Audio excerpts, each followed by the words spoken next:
Mga ka-crypto, handa na ba kayong malaman kung bakit marami ngayon ang nagbabangayan kay XRP?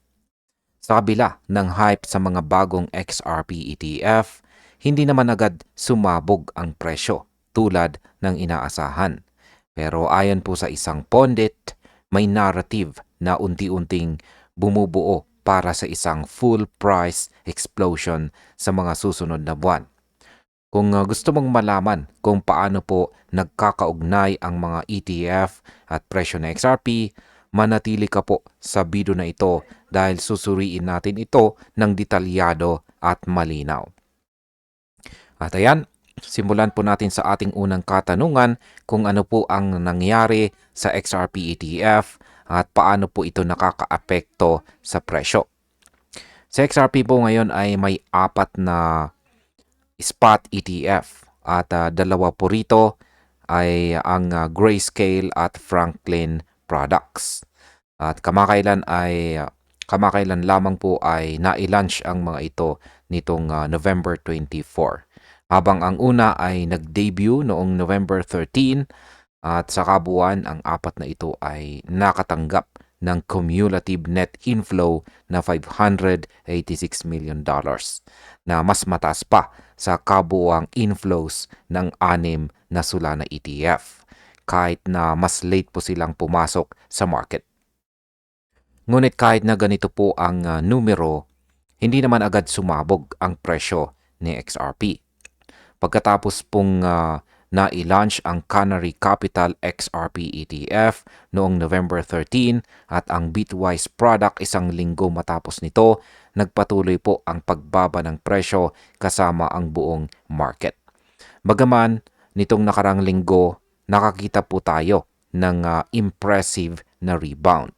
Tumaas po sa XRP ng higit 8% sa nakaraang 24 hours. Marami ang nagsasabi na ito ay dulot ng broader market resurgence at hindi lamang sa ETF inflows. Para po sa atin bilang mga traders at holders, ito ay mahalagang obserbasyon. Ibig sabihin, kahit may bagong produkto na supposedly ay magpapasiklab sa presyo, kailangan pa rin nating tingnan ang market context. Hindi po sapat ang hype para itulak ang presyo kung walang market momentum. Ngayon ay paano po ba nakikita ni Ginoong Chad Steingraber ang epekto ng ETF sa presyo? Si Ginong Chad Steingraber ay isa pong community commentator at game designer. At napansin po niya ang isang pattern sa ETF trading na tila may koneksyon sa galaw ng presyo ng XRP.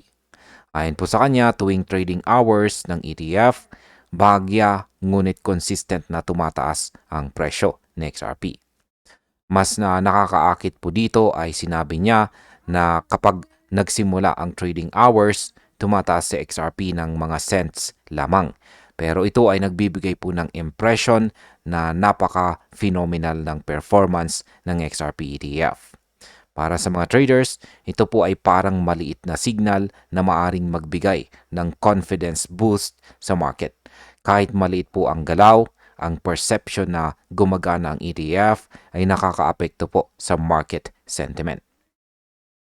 Ngayon ay totoo ba na tumataas ang presyo ng XRP tuwing US trading hours? Pinag-aralan po ng The Crypto Basic dito ang claim ni Ginoong Steingraber at may katotohanan nga. Ang normal na US trading hours ay nasa 9:30 a.m. hanggang 4 p.m. ET o 2:30 p.m. hanggang 9 p.m. UTC. Ang data ng market ang siyang ito po yung nagpapakita na kahapon bumaba si XRP mula $2.08 hanggang $2.06 bago po magsimula ang trading. Ngunit sa umpisa po ng US trading, biglang tumaas si XRP mula $2.07 hanggang $2.285. Halos 10.39% na pagtaas sa loob ng 7 oras na umabot po sa 1-week high. Kapag nagsara po ang US trading, nakaranas naman si XRP ng resistance at nagsimulang mag-consolidate sa $2.24 na level. Para sa mga holders at traders, ang insight na ito ay mahalaga. Ipinapakita po nito na kahit papaano may short-term influence ang ETF trading sa galaw ng presyo ng XRP na pwede pong maging reference point sa ating trading strategy. Ano naman po ang kahulugan nito para sa mga susunod na buwan? Ayon po kay Ginoong Steingraber, ang mild price surges tuwing trading hours ay maari pong bumuo ng momentum para sa isang full price explosion sa mga darating na buwan. Ayan, magkakaroon daw po ng matinding pagsabog sa presyo. Sinasabi niya na ito ay bubuo ng narrative, isang storyline na maaaring manghikayat ng mas maraming investors at holders na pumasok sa market. Dagdag pa niya, ang XRP ETF ay maaring magsilbing vehicles para mapataas ang value ng XRP sa konteksto ng global utility at liquidity access. Ibig pong sabihin, habang tumataas ang adoption at trading ng ETF, mas lumalaki ang posibilidad na mas marami ang magtiwala kay XRP bilang real-world asset, hindi lamang digital token. Kaya para po sa atin bilang mga hodlers, ito po ay nagbibigay ng positive outlook. Ngunit paalala, ang momentum ay maaring unti-unti at hindi po instant or hindi po mabilisan. Ang narrative ay maaring maging catalyst, pero market volatility pa rin po ang pangunahing driver ng presyo. At bilang panghuli ay ano naman ang aking masasabi tungkol dito? Sa aking opinyon, ang sitwasyon po ni XRP dito ay napaka-interesting.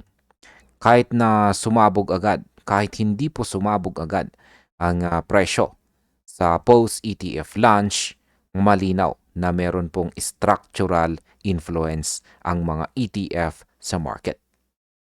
Ang maliit ngunit consistent na pagtaas tuwing trading hours ay nagpapakita po ng dahang-dahang accumulation pattern na maaring magresulta sa malaking bullish momentum sa hinaharap. Kaya para po sa atin bilang mga traders at investors, ang takeaway po dito ay obserbahan po natin ang ETF trading hours, pag-aralan po natin ang market reactions, at gamitin po natin ang pattern na ito bilang bahagi ng ating strategy. Hindi po garantisadong magiging explosion agad, pero ang narrative ay ito po ay bumubuo ng expectation na maaring magdala ng malaking epekto sa market psychology ng XRP sa mga susunod na buwan. Kaya sa madaling salita, si XRP ay tila bumubuo ng quiet storm. Yan. Hindi ganap na sumabog ngayon, pero ang pundasyon ay unti-unti na pong ginagawa.